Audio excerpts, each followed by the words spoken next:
Найстрашніше, що я бачила, це коли лежали діти з простріляними головами. Я бачила, як лежали понівічені бабусі,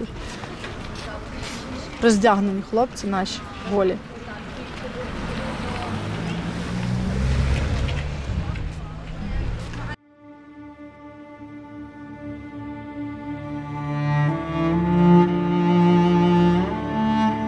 When the full-scale invasion into Ukraine started in 2022 in February, within a couple of months, people already started to talk a lot in Ukraine about post-traumatic stress disorder and something which inevitably happened with them.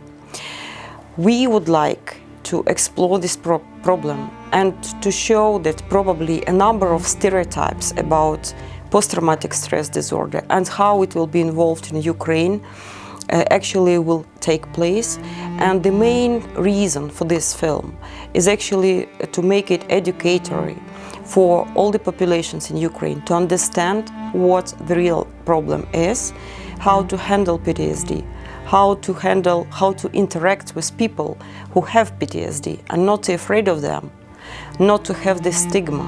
We've collected the best cases, the best pieces of international experience, brought it over to Ukraine, talked to these doctors, international doctors and professors who are willing to come to Ukraine to share this advanced knowledge. And eventually we will end up with a holistic solution that Ukraine could be able to offer to the rest of the world. The hallmark or the key symptom that you often see with individuals with post-traumatic stress disorder is certain situations that they're in remind them of what happened, and they respond to it.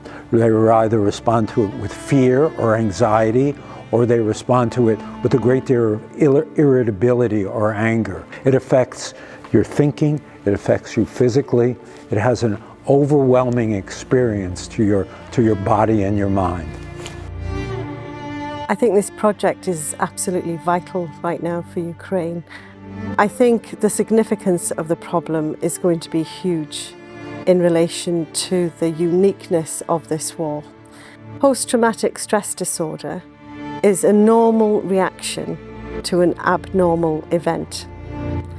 All our system that was perfectly regulated before is now going into haywire, into overdrive.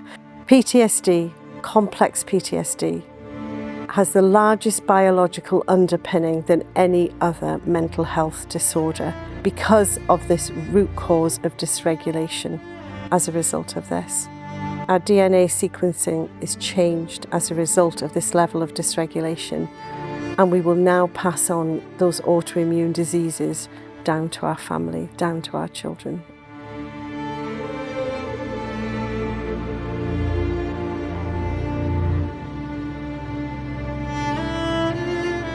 We would dare to label this war as very close contact war, not only for those who are on front line, but for the ordinary citizens, for every child, every adult person, because this contact comes through destroyed buildings, comes through the corpses on the street, comes through torn away limbs, and everything that people here in Ukraine are witnessing every day. Therefore, we want to contribute with the best possible knowledge, international experience, to make the after effects of this war, the consequences of this war, manageable. We need to think about it. We need to think about it as something, not just something that's going to go away. We need to think about it as if you had cancer. If you wait too long, it continues to get worse. The consequences of not providing treatment will be a generation of people who are going to be angry and unhappy and cause tremendous harm in the community because they can't control themselves and they feel vulnerable. So it's an incredibly good investment for community safety. And that is the way we need to think about this, particularly in the context of Ukraine, where it's so pervasive. trauma is so pervasive that it needs to be viewed as a national priority. And if you do not receive the right assessment, diagnosis and treatment, and you do not receive the right support, then you become more risk and vulnerable within the community. I think the war in Ukraine is something like we've never seen in history before. When we look at wars across centuries and decades, they've been fought by armies who have received full military training, who took up the profession as a want of needing or wanting to join the military as an interest. But when we look at the war in Ukraine, we are looking at everyday civilians who are now taking up this new career.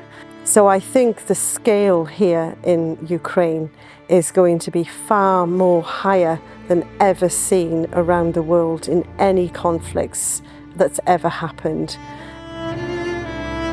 Such an unfortunate way of thinking that you could prevent or make it highly likely that that person will improve if we invest more in treatment. And it's not that expensive, you know? But what's really expensive are the consequences of not treatment. That's what's expensive.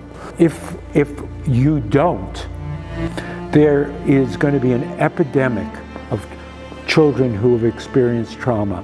And as they grow older, they won't just be sad and irritable, they're going to be angry.